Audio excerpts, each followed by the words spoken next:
الحمد لله ذي العزة والعلا رب العالمين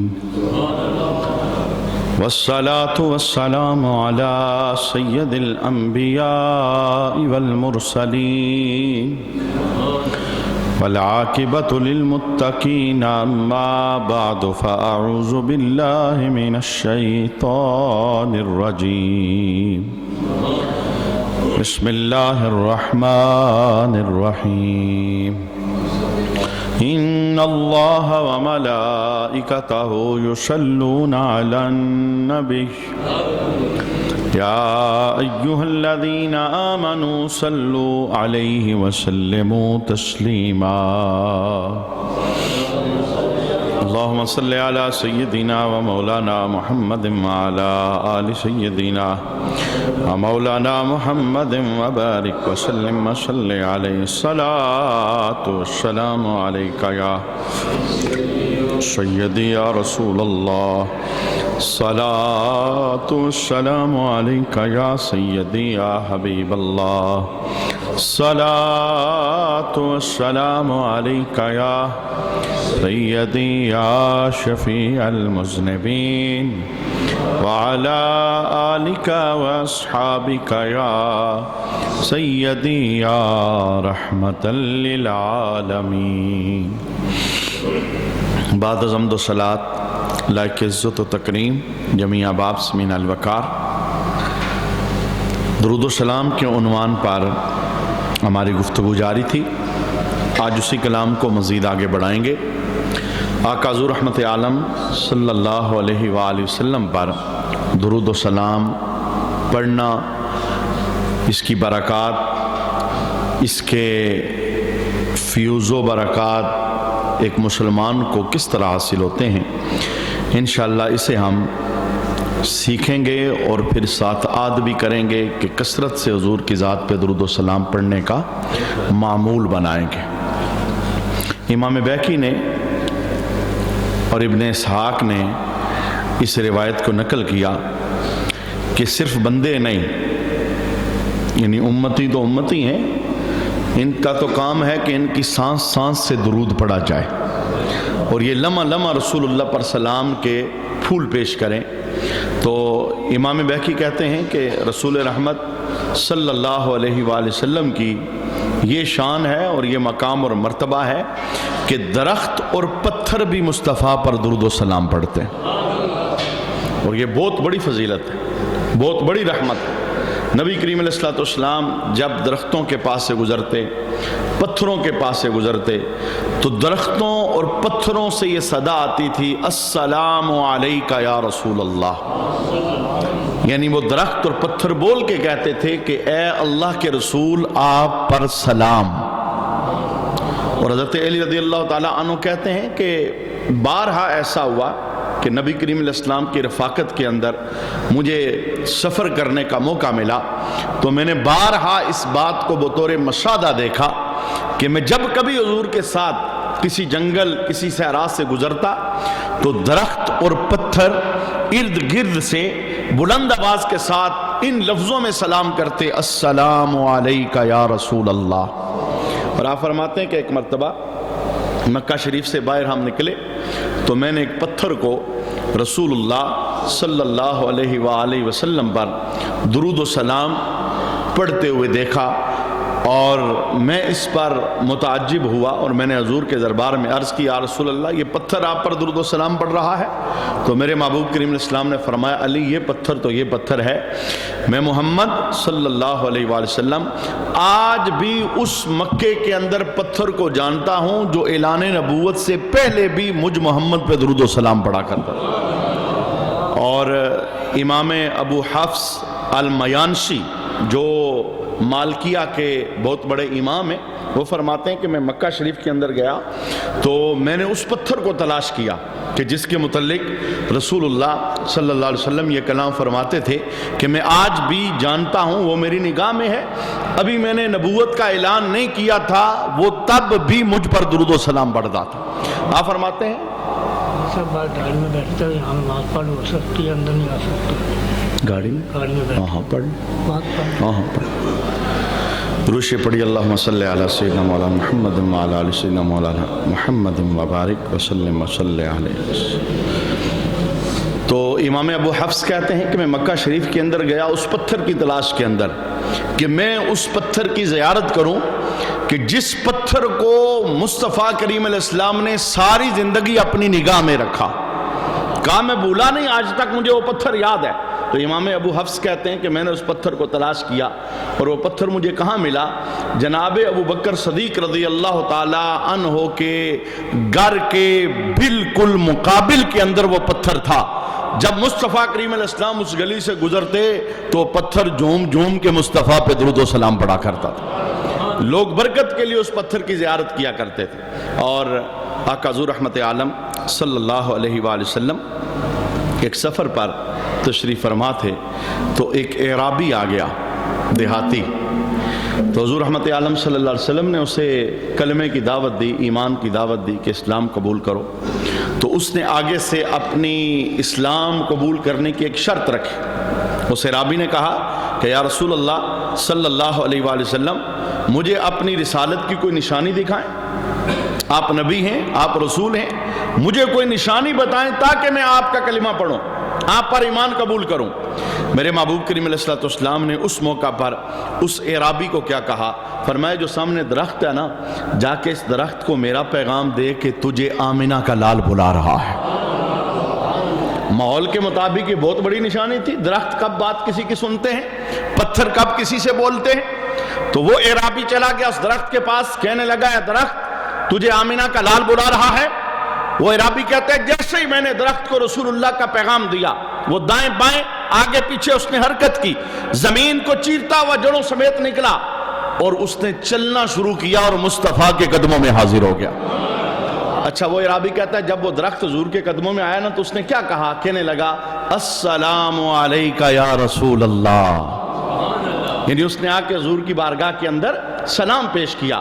تو میرے محبوب کریم علیہ السلام نے اس اعرابی کو کہا کہ اے اعرابی بتا اب کلمہ پڑھے گا؟ تو اس نے کہا حضور میں کلمہ تب پڑھوں گا جب یہ درخت واپس اپنی جگہ پر چلا جائے. دیہاتی تھا نا، اس نے ایک اور مطالبہ کیا. تو میرے محبوب کریم علیہ السلام نے درخت کو حکم دیا کہ واپس اپنی جگہ پہ چلے جاؤ. پھر درخت اپنی جگہ پر گیا، جڑوں سمیت زمین کے اندر وہ اپنے مقام کے اوپر صحیح سالم کھڑا ہو گیا. تو اب وہ اعرابی آگے بڑھتے آ کے کہتا یا رسول اللہ میں نے آپ کی بڑی شان دیکھی ہے، درخت آپ پر سلام پڑھ رہے ہیں، میں کلمہ پڑھتا ہوں اور کلمہ پڑھنے کے بعد جو سب سے پہلا کام ہے وہ میں یہ کروں گا، میں آپ کو سجدہ کروں گا. تو میرے محبوب چونکہ شریعت سکھانے آئے تھے تو آپ صلی اللہ علیہ وآلہ وسلم نے منع فرمایا. فرمایا نہیں، میری شریعت کے اندر اللہ کے علاوہ کسی کو سجدہ جائز، اگر جائز ہوتا، یہ اس موقع کا کلام ہے، اگر جائز ہوتا تو میں بیوی کو حکم دیتا کہ وہ شور کو سجدہ کرے. اے کاش عورتوں کو رسول اللہ کے فرمان پتہ چل جائے کہ شور کا مقام کیا ہے، اور شوروں کو بھی پتہ چل جائے کہ بیوی کے حقوق کیا ہے. ان بیلنس زندگی ہے نا، نہ شور کو پتہ ہے کہ بیوی کا حق حقوق کیا ہے، نہ بیوی کو پتہ ہے کہ شور کا عزت اور مرتبہ کیا ہے. دونوں ایک دوسرے کے ساتھ شکوے اور شکایت کے اندر رہتے ہیں. تو میرے حبیب نے شور کے مقام کو واضح کرنے کے لیے کہا اگر سجدہ جائز ہوتا، جائز نہیں ہے، صرف اللہ کو سجدہ جائز ہے، اللہ کے علاوہ کسی کو جائز نہیں، جائز ہوتا تو میں حکم دیتا کہ بیوی اپنے شور کو سجدہ کرے. اب وہ دیہاتی کہتا ہے یا رسول اللہ اگر سجدہ کرنے کی اجازت نہیں تو پھر مجھے اجازت دیں، میں نے آپ کی شان بڑی دیکھی ہے، میں نے بڑا مقام دیکھا ہے، درخت نے آپ پر سلام پڑھا ہے، حضور اجازت دیں میں آپ کے ہاتھ بھی چومنا چاہتا ہوں اور آپ کے قدم بھی چومنا چاہتا ہوں. میرے مصطفیٰ کریم علیہ السلام نے اجازت دی. باقاعدہ اعرابی نے رسول اللہ کے ہاتھوں کو بوسا دیا، حضور رحمت عالم کے قدموں کو بوسا دیا. تو میں نے یہاں سے یہ جملہ بولنا چاہا، یہ تو امتی کی خوش بختگی ہے کہ اس کے لبوں پر رسول اللہ کا نام آ جائے، وگرنہ رسول اللہ کا نام کسی بندے کا محتاج نہیں ہے، کسی کلمہ پڑھنے والے کا محتاج نہیں ہے. اللہ نے درختوں اور پتھروں کے لبوں پر مصطفیٰ کا نام جاری فرما دیا. وہ سلام پیش کرتے ہیں اور حضور رحمت. اور اس میں نے گزشتہ نشست کے اندر بھی عرض کیا تھا کہ لمٹ نہیں ہے، آپ جتنا پڑھیں گے اتنا فیض پائیں گے، اتنا اجر پائیں گے. اتنی برکات میسر آئیں گی۔ درود و سلام کے عنوان پر ایک کتاب ہے دلائل الخیرات، اور لکھنے والے ہیں محمد سلیمان بن الجزولی، محمد بن سلیمان الجزولی، یہ اس کتاب کے مصنف ہے۔ اور اس کتاب کا جو دیباچہ ہے، ہر مصنف لکھتا ہے کہ مجھے کتاب لکھنے کی کیوں ضرورت پیش آئی درود کے عنوان پر، تو محمد بن سلیمان الجزولی اس دیباچہ کے اندر کتاب لکھنے کی وجہ بیان کرتے ہیں۔ اور یہ بندہ اتنا اونچا تھا کہ آپ کے وصال کے 77 سال بعد آپ کی قبر شریف کے اندر پانی آ گیا، تو آپ کے جسد اقصد کو، یہ مراکش کے اندر آپ کا مزار تھا، دوسری جگہ پر منتقل کیا گیا، اور 77 سال بعد جب آپ کی قبر کو کھولا گیا، جسم بھی سلامت تھا اور کفن بھی سلامت تھا، اور ایک زمانے تک آپ کی قبر سے خوشبوئیں آتی رہی، اور لوگ زیارت کے لیے جاتے تھے، برکت لینے کے لیے آپ کی قبر انور پر۔ بہت بڑے اللہ کے ولی تھے، مقرب تھے، لیکن کہتے ہیں کہ کتاب لکھنے کا مجھے خیال کیوں پیش آیا، اور یہ ایک ایسی کتاب ہے دلائل الخیرات، پوری دنیا کے اندر یہ کتاب پڑھی جاتی ہے، مختلف زبانوں میں اس کے ترجمے ہو چکے ہیں، اردو کے اندر بھی اس کا ترجمہ موجود ہے، لوگ بطور وظیفہ اس کتاب کو پڑھتے ہیں۔ درود کی برکات، اس کے اندر مختلف درود بھی لکھے ہوئے۔ تو اچھا، آپ وہ وجہ بیان کرتے ہیں کہ کیوں میرا خیال پیدا ہوا کہ میں درود و سلام پر کوئی کتاب لکھوں۔ آپ فرماتے ہیں میں ایک سفر میں تھا، ظہر کی نماز کا وقت ہو گیا، تو نماز میں نے پڑھنی تھی، تو جس جگہ میں رکا وہاں کنواں تھا، اور کنویں میں پانی بھی موجود تھا، لیکن پانی نکالنے کے لیے رسی ڈول کوئی چیز نہیں تھی۔ اب ظاہر ہے کوئی چیز ہو تو پانی نکالو، پھر وضو کروں، پھر نماز پڑھو۔ کہا بےتابی کے عالم میں نے ادھر ادھر دیکھا، کوئی ہو اس سے مدد طلب کروں، تو کنویں کے قریب ایک گھر تھا، اس گھر کی چھت پر ایک لڑکی تھی، تو اس لڑکی نے مجھے دیکھا اور دیکھ کر پوچھا کہ آپ بےتاب اور پریشان نظر آتے ہیں، کیا مسئلہ ہے؟ آپ فرماتے ہیں میں نے اس بچی کو بتایا کہ میں نماز پڑھنا چاہتا ہوں، پانی کی تلاش ہے، کنواں ہے، پانی بھی ہے، لیکن رسی اور ڈول نہیں ہے، اگر رسی ڈول مل جائے تو میں پانی نکال کے وضو کر کے نماز پڑھوں۔ تو اس بچی نے، محمد بن سلیمان الجزولی کہتے ہیں، مجھ سے پوچھا کہ آپ کا نام کیا ہے، تو میں نے اپنا نام بتایا، چونکہ آپ کا شعرا تھا ولایت کے اندر، تو اس بچی نے نام سن کر نا تنزیہ کی جملہ بولا۔ بچی کہنے لگی اتنا بڑا آپ کا نام ہے اور بغیر رسی اور ڈول کے پانی نہیں نکال سکتے، یعنی اتنے بڑے ولی ہیں، اللہ کے مقرب ہیں، اور پانی بغیر رسی ڈول کے نہیں نکال سکتے۔ تو آپ نے آگے سے اسے جواب دیا، کہا بیٹی پانی کے لیے تو ڈول رسی چاہیے، ایسے ہی پانی نکلتا ہے، بغیر ڈول اور رسی کے پانی کیسے نکلے گا؟ تو بچی اوپر چھت پہ کھڑی تھی نا، وہاں سے اس نے کنویں کے اندر تھوک دیا، اور جیسے اس نے کنویں کے اندر تھوکا نا، تو پانی جوش مارتا ہوا کنارے پر آ گیا۔ اس نے کہا کہ وضو کریں، پانی میں نے کنارے پر پہنچا دیا، وضو کریں۔ محمد بن سلیمان الجزولی کہتے ہیں میں نے وضو کیا، نماز پڑھی، پر ایک بات بار بار میرے دل کو لگے، یہ بچی بڑی صاحب کرامت ہے، اس کا تھوک اتنا مؤثر ہے، اس نے پانی میں تھوک ڈالا، پانی کناروں پر آ گیا۔ میں پوچھوں گا یہ بچی اتنی صاحب کرامت کیسے ہے، یہ بچی اتنے مقام اور مرتبے والی کیسے ہے؟ آپ فرماتے ہیں نماز پڑھ کے نا میں اس بچی کے گھر چلا گیا، میں نے کہا بیٹا میں نے تیری کرامت دیکھی ہے، تیرے تھوک کے اندر بڑا اثر ہے، تو نے تھوک پانی میں ڈالا، یہ کنارے پر آ گیا، میں پوچھنا چاہتا ہوں رب نے تجھے یہ مقام کیسے دیا، تیرا یہ مرتبہ کیسے تجھے ملا؟ اب وہ بچی اپنے مقام کے متعلق خود بیان کرتی ہے، کہتی ہے محمد بن سلیمان الجزولی جو کچھ آپ نے دیکھا ہے نا، یہ سب مصطفیٰ پہ پڑے گے درود کی برکت ہے۔ میرا وظیفہ ہے، میں رج رج کے درود پڑھتی ہوں، درود و سلام کی برکت کی وجہ سے رب نے مجھے عزت عطا فرمائی ہے۔ تو جناب علی، جو بندہ بھی اونچا ہونا چاہتا ہے، بلند ہونا چاہتا ہے، نبی کریم علیہ السلام کے ساتھ اپنے تعلقات کو بحال کرنا چاہتا ہے، اور وہ چاہتا ہے کہ میں حضور کی نگاہ میں رہوں، تو اس کی زبان درود و سلام سے تر رہنی چاہیے، درود و سلام سے تر رہنی چاہیے۔ میں اس پر ایک اور حدیث شریف آپ کے سامنے پیش کرنا چاہتا ہوں۔ دیکھیے مختلف لوگ نا کتابوں کے ساتھ ان کا تعلق ہے، یعنی طالب علم ہیں، موبائلوں کے اندر چیزیں لکھتے ہیں، کمپیوٹر میں چیزیں لکھتے ہیں، ٹائپنگ کرتے ہیں، تو ہمیں حکم شرع یہ ہے کہ جب کبھی ہم رسول اللہ صلی اللہ علیہ وآلہ وسلم کا نام پڑھیں یا لکھیں تو حضور رحمت عالم صلی اللہ علیہ وآلہ وسلم پر درود و سلام پڑھیں، کیونکہ یہ حدیث ہم نے گزشتہ نشست میں سماعت کی کہ بڑا بخیل ہے وہ بندہ کہ جس کے سامنے میرا ذکر ہوا اور اس نے مجھ پر درود، بندہ بخل میں آ جاتا ہے اگر درود نہ پڑھے۔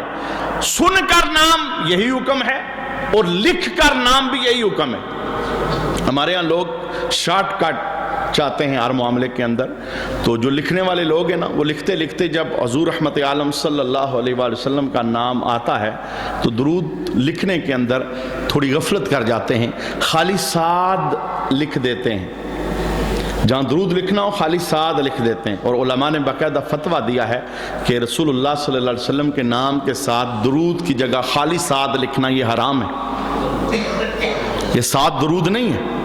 اسی طرح صحابی کا نام ہے تو رضی اللہ تعالیٰ عنہ اس کی جگہ را اور ضاد یہ لکھ دیتے ہیں۔ اسی طرح کسی ولی کا نام ہے رحمت اللہ تعالیٰ علیہ، اس کی جگہ را اور ہا لکھ دیتے ہیں، شارٹ کٹ۔ تو فضیلت تب ملے گی جب کلام پورا لکھا جائے گا۔ لیکن سنیے، جس بندے نے رسول اللہ صلی اللہ علیہ وآلہ وسلم کا نام نامی اسم گرامی لکھا اور ساتھ اس نے رسول اللہ صلی اللہ علیہ وسلم پر درود و سلام بھی لکھا، کمپیوٹر میں تھا، موبائل میں تھا، نوٹ بک میں تھا، کسی جگہ پر بھی، تو میرے محبوب نے اس کی فضیلت بیان فرمائی۔ اللہ کے حبیب ارشاد فرماتے ہیں من صلی علیہ فی کتاب، جس نے کتاب میں مجھ محمد پر درود لکھا، میرا نام آ گیا تو اس نے، یہ جتنے ہمارے طلباء ہیں انہیں یہ بات پڑھائیے، وہ نوٹ بک تیار کرتے ہوئے حضور رحمت عالم صلی اللہ علیہ وآلہ وسلم کا نام نام اس میں گرامی جہاں آتا ہے، پہلی بات ہے شارٹ کر دیتے ہیں، اور کچھ شارٹ بھی نہیں کرتے، درود لکھتے ہی نہیں ہیں، تو پوری تعظیم کے ساتھ حضور رحمت عالم صلی اللہ علیہ وآلہ وسلم پر درود لکھیے اور اس کا فائدہ دیکھیے۔ میرے محبوب کریم علیہ السلام ارشاد فرماتے ہیں جس نے کتابت کرتے ہوئے لکھتے ہوئے میرا نام آیا تو اس نے درود لکھا، اللہ کے حبیب جناب محمد رسول اللہ صلی اللہ علیہ وآلہ وسلم فرماتے ہیں لم تزل الملائکۃ یستغفرون لہ ما دام اسمی فی ذالک الکتاب، فرمایا جب تک اس کتاب میں مجھ محمد صلی اللہ علیہ وآلہ وسلم کا نام موجود رہے گا، درود و سلام موجود رہے گا، رب کے فرشتے اس بندے کی بخشش کی دعائیں مانگتے رہیں۔ کتنی بڑی رحمت مابی ہے، اس کے تو چند سیکنڈ لگیں، لیکن اس کے لیے بخشش کا سامان یہ ہمیشہ ہمیشہ کے لیے ہو گیا، اس سے تھوڑی توجہ لی۔ اور یہ جو محبت والے لوگ ہیں نا، انہوں نے جو تحریریں لکھی ہیں اور آج ان کا نام ہے، وہ لوگ دنیا سے چلے گئے، 300 سال ہو گئے، 400 سال ہو گئے، 500 سال ہو گے، قبروں میں لیٹے ہیں، لیکن آج بھی ان کے نام تر و تازہ ہے۔ میں ان میں سے ایک نام بولنا چاہتا ہوں، امام بخاری۔ یہ حدیث شریف کی بڑی معتبر کتاب ہے، اور کہا جاتا ہے قرآن کے بعد سب سے اصح درجہ وہ اس کتاب کا۔ لیکن جس بندے نے کتاب لکھی ہے اس بندے کو رسول اللہ صلی اللہ علیہ وآلہ وسلم سے پیار کتنا تھا، محبت کتنی تھی، ادب اور احترام کتنا تھا، کتنے اہتمام کے ساتھ اس نے بخاری شریف کے اندر حدیثوں کو جمع فرمایا، اور آج اس بندے کا نام ہر منبر اور محراب سے لیا جاتا ہے، اور اس کا مزار آج بھی رحمتیں بانٹ رہا ہے۔ امام بخاری کہتے ہیں کہ جب میں رسول اللہ صلی اللہ علیہ وآلہ وسلم کی حدیث شریف لکھا کرتا تھا تو اس کے لیے میں اہتمام کیا کرتا تھا، سب سے پہلے میں غسل کرتا تھا۔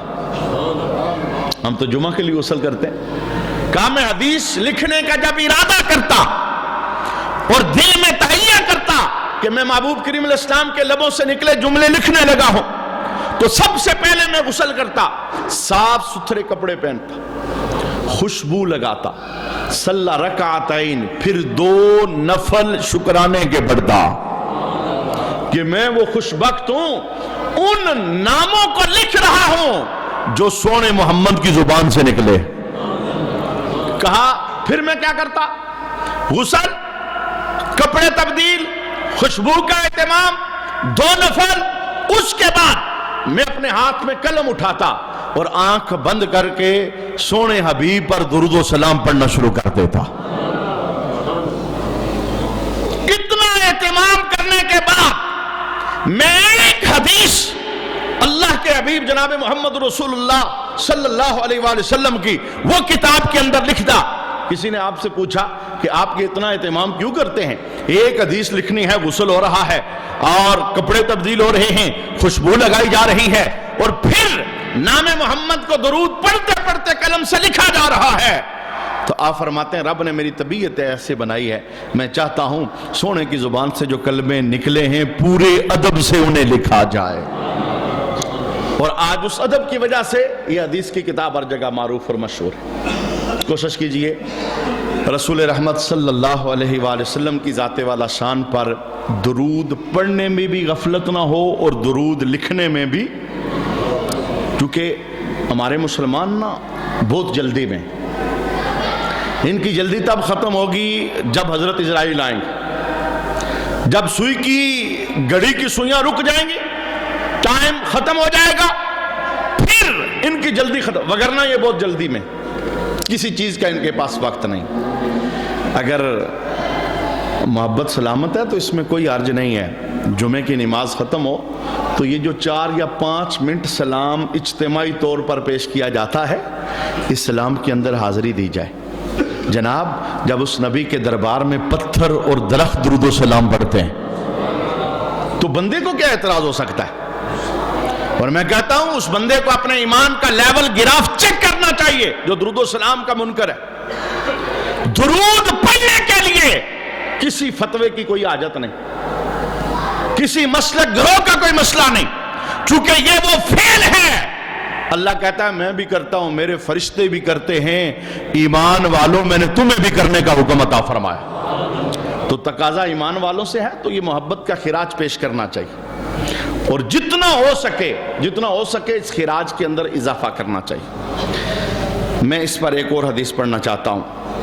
ہر بندہ یہ چاہتا ہے نا میری صبح کا آغاز بابرکت ہو جائے، بارحمت ہو جائے، تو جو لوگ یہ چاہتے ہیں کہ ہماری صبح کا آغاز بارحمت ہو جائے وہ کوشش یہ کیا کریں کہ صبح جب اللہ رحمت تقسیم کر رہا ہوتا ہے وہ جاگ رہے ہوں، کیونکہ رحمت تقسیم ہو رہی ہے اور بندہ سویا ہوا ہے۔ یہ صبح نا نورانی گھڑیاں ہوتی ہیں، رحمت معاب ٹائم ہوتا ہے، 5 گانا نماز کی پابندی، خصوصاً صبح کا وقت، وہ ایک مسلمان کو سونے میں نہیں گزارنا چاہیے، کیونکہ ہم مسلمان ہیں، ہم نے کلمہ پڑھا ہے، ہمارا سب سے پیارا اور خوبصورت تعلق اللہ کی ذات کے ساتھ ہے، وہاں سے ہمیں کرم ملتا ہے، رحمت ملتی ہے، مدد ملتی ہے، آفتوں بلاؤں کے رخ بدلتے ہیں، پریشانیاں دور ہوتی ہیں، اللہ عطاؤں کی بارش کرتا ہے۔ تو جس ٹائم یہ سب کچھ ملتا ہے وہ صبح کا نورانی ٹائم ہوتا ہے۔ یہی وجہ نا حکیم لقمان نے اپنے بیٹے کو وصیت کرتے ہوئے جملہ بولا تھا، آپ نے کہا تھا بیٹا کبھی ایسا نہ کرنا کہ صبح کی اذان سن کے پرندے تو سارے جاگ جائیں پر تو سویا رہے۔ اتنا یورپ کے اقدار کے اندر گم نہ ہو جانا کہ رات 2 بجے سوئے اور صبح 10 بجے اٹھے۔ کہا جی آج چھٹی کا دن ہے، بھائی ہر چیز کی چھٹی ہو سکتی ہے پر نماز کی چھٹی، اور یہ کتنے شرم کی بات ہے۔ کام کاج پہ جانا ہے، منڈی جانا ہے، تجارت کے ٹھیے پہ جانا ہے، تو سرے دانت صبح اٹھ کے بندہ ادھر کا رخ کر رہا ہے، لیکن آج گھر چھٹی ہے، کہتا جی چھٹی ہے، سویا رہوں تو کیا ہے، کوئی بات نہیں۔ تو مانا یہ کہ ہمیں تجارت کی ویلیو کا تو پتہ ہے پر رب کے دربار میں جانے کی ویلیو کا نہیں پتہ۔ سن لیجئے اس کی ویلیو۔ میرے محبوب کریم علیہ السلام فرماتے ہیں جس بندے نے صبح کا آغاز نا فجر کی نماز کے ساتھ کیا نا تو اس کے ساتھ اللہ ایک فرشتہ بھیجتا ہے اور اللہ کہتا ہے ایمان کا جھنڈا لے کے ساتھ جا جدھر یہ جا رہا ہے۔ بندہ نماز پڑھ کے گھر میں آیا، فرشتہ وہ جھنڈا لے کے گھر میں آ گیا۔ بندہ نماز پڑھ کے کاروبار کے ٹھیے پہ چلا گیا، فرشتہ وہ کاروبار کے ٹھیے پر ایمان والا جھنڈا لے کے چلا گیا۔ اور حدیث کا دوسرا جملہ سنیے، فرمایا جس بندے نے اپنی صبح کا آغاز نماز سے نہیں کیا، بغیر نماز پڑھے، بغیر، ایسے بے برکت لوگ ہماری قوم کے اندر موجود ہیں۔ 2 بجے 3 بجے وہ کاروبار کے ٹھیے پر پہنچ جائیں گے، اذان نماز اس کی کوئی فکر نہیں۔ ہم مسلمان ہیں، ہمیں ضابطے اپنے خود بنانے، ہمیں طریقے اپنے خود بنانے، حالات کے ہاتھوں مجبور ہو کر ہم نے اللہ رسول کا در نہیں چھوڑنا۔ اور ہمارے لیے مثال ہے صحابہ کی زندگی، ہم سے بڑھ کر وہ لوگ مصروف تھے، ان جیسا مصروف کائنات میں کوئی اور ہمارے پاس تو سہولت ہی سہولت ہے، کھانا ہے، سونا ہے، پہننا ہے، فنکشنوں میں جانا ہے، خوشیوں غموں میں شرکت کرنی ہے، اللہ کی نعمتوں کی بہتات ہے۔ ذرا ان لوگوں کی زندگی کو چیک کیجئے جن کے پاس رہنے کے لیے چھت نہیں، بارش ہوتی ہے تو لوگ پانی اندر آ جاتے ہیں، بھیگ جاتے ہیں، جناب کاروبار نہیں، کھانے کے لیے کچھ نہیں، زندگی مشکل ترین ہے۔ لیکن ان لوگوں کا طریقہ کار کیا تھا؟ سارے صحابہ کہتے ہیں ہم میں سے کسی کے ہاتھ میں ہتھوڑا ہوتا، کسی کے ہاتھ میں کدال ہوتی، کوئی کاروبار کے ٹھیے پہ بیٹھا ہوتا، ادھر مسجد سے آواز آتی حی علی الصلاۃ، آؤ نماز کی طرف، تو جس نے ہتھوڑا اٹھایا ہوتا کہ ابھی لوہے پر ضرب لگائے گا، وہ ضرب نہیں لگاتا تھا، ہتھوڑا پھینک کے رب کے دربار میں حاضر ہو جاتا تھا۔ مصروف تو وہ لوگ تھے، لیکن انہوں نے حق ادا کیا ہے۔ تو میں حدیث کا دوسرا پہلو بتانا چاہتا ہوں۔ ایک بندہ صبح اٹھا، اس نے نماز نہیں پڑھی، رحمت کا ٹائم تھا، اس نے رحمت کمائی نہیں، بغیر نماز پڑھے دفتر چلا گیا، دکان پہ چلا گیا، منڈی، کاروبار، بازار، جدھر بھی چلا گیا۔ میرے محبوب کریم علیہ السلام ارشاد فرماتے ہیں جس نے نماز پڑھی تھی اس کے ساتھ فرشتہ ایمان کا جھنڈا اٹھا کے جاتا ہے، جدھر جدھر جائے گا برکت ساتھ ساتھ جائے گی، اور جس نے نماز نہیں پڑھی اس کے ساتھ شیطان اپنا جھنڈا اٹھا کے جاتا ہے، اور اولی اولی کہہ رہا ہوتا ہے لگ پتا جائے گا تجھے، برکت آ گئی تو بتانا، فائدہ ہو گیا تو بتانا، غم دور ہو گیا تو بتانا۔ یہی وجہ ہے پٹتے دیکھے ہیں لوگ ہم نے جنہوں نے یہ کہا ہمارے پاس ٹائم نہیں، صبح سے لے کے شام تک دوڑے دوڑے دوڑے، رب کو بلایا، رسول اللہ کو بلایا، شریعت، مذہب، ایمان نام کی کوئی چیز نہیں، پٹتے رہ گئے، پوری زندگی دوڑ لگی رہی، اور جب آخری ٹائم آیا نا تو ہاتھ دونوں سر پہ رکھ لیا، ہائے میں تو کچھ نہیں کر سکا۔ تو یہ کرنے ہی کے لیے تو اللہ نے ہمیں بھیجا ہے، کرنے ہی کے لیے۔ اچھا آئیے میں جو حدیث پڑھنا چاہتا تھا کہ صبح برکت والا ٹائم ہوتا ہے، تو میرے محبوب چاہتے ہیں کہ نماز بھی پڑھو تو ساتھ کچھ اور بھی کرو۔ وہ اور کیا ہے؟ اللہ کے حبیب کی حدیث، من صلی علیہ حین یصبح عشرہ، میرے محبوب کہتے ہیں جس بندے نے صبح کے وقت 10 بار مجھ محمد صلی اللہ علیہ وسلم پر درود پڑھا۔ کتنی بار؟ اگر آپ مصلی پر بیٹھے بیٹھے نا یہ تعداد 10 کی پوری کریں نا تو 2 سے 4 منٹ نہیں لگیں گے۔ 10 بار اس نے صبح پڑھا، کیونکہ صبح شام نا اس کا بڑا عمل دخل ہے ہماری زندگی میں۔ فرشتوں کی ڈیوٹیاں چینج ہوتی ہیں، اللہ آسمانوں سے زمین پر فرشتے بھجواتا ہے، ڈیوٹیاں چینج ہوتی ہیں۔ یہ شام کا ٹائم یہ بھی بڑا اللہ کے دربار کے اندر ویلیو اور حیثیت رکھتا ہے۔ تو دوسرا جملہ میرے محبوب نے ارشاد فرمایا وحین یمسی عشرہ، اور جس بندے نے شام کے ٹائم مجھ پر 10 بار درود پڑھا، 10 بار صبح اور 10 بار شام کو، ہوگا کیا؟ حضور فرماتے ہیں ادرکتہ شفاعتی یوم القیامہ، فرمایا قیامت کے دن وہ بندہ مجھ محمد کی شفاعت پا لے گا۔ بزم حشر میں حضور کی شفاعت کے بغیر کوئی سہارا، ہم تو کنگال ہیں، ہم تو کورے ہیں، 14 صدیوں کے گیپ پہ کھڑے ہیں، عمل ہے وہ بھی پورا نہیں، اہتمام نہیں، کچھ بھی نہیں سوائے ایمان کی رونق ہے۔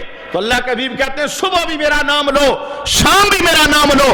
بزم حشر میں جب باپ دیکھ کے رستہ بدلے گا، جب ماں دیکھ کے رستہ بدلے گی، جب بھائی بھائی سے جان چھڑاتا نظر آئے گا، فرمایا اس وقت میں محمد تمہیں اپنے جھنڈے میں جگہ عطا فرماؤں گا۔ میرا تم نے نام لیا ہے، میرا تم نے نام لیا۔ آج جمعے کا دن ہے، میں اس حوالے سے بھی ایک حدیث شریف آپ کے سامنے پڑھنا چاہتا ہوں، اور ان حدیثوں کا مقصد میں نے عنوان شروع کرنے سے پہلے یہی بتایا تھا کہ کوشش کریں عملی طور پر اس میدان میں اتریں، کوشش کریں عملی طور پر اس میدان میں اتریں۔ اس میدان میں اترنے کے بڑے فوائد ہیں، زبان سے نہیں بیان ہو سکتے۔ زبان سے جو اس گلی میں آئے گا وہ دیکھے گا کہ اللہ پڑھنے والوں کو کیا کیا عطا فرماتا ہے، کیا کیا عطا فرماتا ہے۔ میرے محبوب کریم علیہ السلام کی حدیث شریف من صلی علیہ یوم الجمعہ میعتی صلاۃ غفر لہ ذنب میعتی عام، فرمایا جس بندے نے جمعہ کے دن مجھ پر 200 بار درود پڑھا، 200 بار، یہ تعداد مختلف رسول اللہ نے بیان فرمائی، 10 کی، 100 کی، 1000 کی، 200 کی، 500 کی۔ یہ تعداد کا مقصد یہ تھا جو جتنا پڑھ سکتا ہے زبان تر کرے درود پڑھ، اللہ اسے رحمت عطا فرمائے، جس کے بعد جتنا وقت ہے وہ پڑھے۔ اچھا جمعہ کا دن میرے محبوب کریم علیہ السلام ارشاد فرماتے ہیں جس نے 200 بار درود پڑھا، حضور ملے گا کیا؟ میرے محبوب کہتے ہیں اللہ اس کے 200 سال کے گناہ معاف فرما دے گا۔ اور محدثین بول پڑے بندے کی عمر ہے 60 سال، 200 سال کے گناہ کیسے معاف ہوں گے؟ درود کی جزا یہ ہے۔ تو محدثین نے باقاعدہ کلام کیا، کہا اگر عمر 60 سال ہے تو بقیہ جو عرصہ بنتا ہے اس عرصے کے گناہوں کی معافی کے ذریعے اللہ اس بندے کو نامہ اعمال میں نیکیوں کا نور عطا فرمائے گا۔ جناب سودا مہنگا نہیں ہے، سودا مہنگا نہیں ہے۔ فضولیات جو زبانوں سے نکلتی ہیں، درود نکل جائے تو کتنا کرم ہے، کتنی رحمت ہے، اور کتنا اللہ رب العالمین کی طرف سے بندہ نوازا جاتا ہے۔ دوسری حدیث سنیے، اس کا تعلق بھی جمعے کے ساتھ ہے۔ میرے محبوب کریم علیہ السلام نے ارشاد فرمایا من صلی علیہ یوم الجمعہ، تعداد مقرر نہیں کی، فرمایا جس نے جمعے والے دن درود پڑھا، 1 بار پڑھا، 10 بار پڑھا، 100 بار پڑھا، 20 بار پڑھا، محبت سے جس نے جمعے والے دن درود پڑھا، خاص کر کے اس دن کے متعلق، تو اللہ کے حبیب کہتے ہیں کانت شفاعت اللہ عندی یوم القیامہ، فرمایا میں محمد گواہی دیتا ہوں بزم اشر میں اس کی شفاعت کروں گا، میں اس کی شفاعت کروں گا، میں اس کا ضامن ہوں۔ اور یہ شفاعت نا جو رسول اللہ صلی اللہ علیہ وسلم کا منصب ہے بڑا اونچا ہے۔ علامہ منذری نے ترغیب و ترہیب کے اندر حدیث شریف نقل کی کہ رسول اللہ صلی اللہ علیہ وسلم ارشاد فرماتے ہیں کہ اللہ نے مجھے شفاعت اور آدھی امت کی بخشش کے درمیان اختیار دیا۔ رب نے کہا کہ محبوب اگر آپ چاہتے ہو کہ آپ کی آدھی امت بغیر حساب کے جنت جائے، لیکن آپ شفاعت نہیں کریں گے، اور اگر آپ چاہتے ہیں کہ آپ شفاعت کریں تو پھر آدھی امت بغیر حساب کی جنت نہیں جائے گی، تو میرے حبیب نے ان دو میں سے ایک بات اختیار کرنی تھی، تو رسول اللہ فرماتے ہیں میرے غلاموں میں نے شفاعت کو اختیار کیا۔ پوچھا گیا یا رسول اللہ آدھی امت بغیر حساب کے جنت جانا چھوڑ کر آپ نے شفاعت کو اختیار کیا؟ کہا ہاں، اس لیے کہ آدھی امت بغیر حساب کے جنت چلی گئی تو جو باقی آدھی ہے، اگر شفاعت کی اجازت سلب ہو گئی تو باقی آدھی کا کیا بنے گا؟ میں اس وقت تک رب کے دربار کے اندر شفاعت کرتا رہوں گا جب تک ایک کلمہ پڑھنے والا بھی دوزخ کے اندر موجود ہے۔ تو اس شفاعت کو حاصل کرنے کا ذریعہ کیا ہے؟ حضور پر درود و سلام۔ حضور رحمت عالم صلی اللہ علیہ وآلہ وسلم کے ساتھ تعلق کو مضبوط کرنے کے لیے اپنی زبانوں کو درود سے تر رکھیے۔ انشاءاللہ اس عنوان کو مزید آگے بڑھائیں گے اور سنیں گے کہ اللہ درود پڑھنے والوں کو کیا کیا عطا فرماتا ہے۔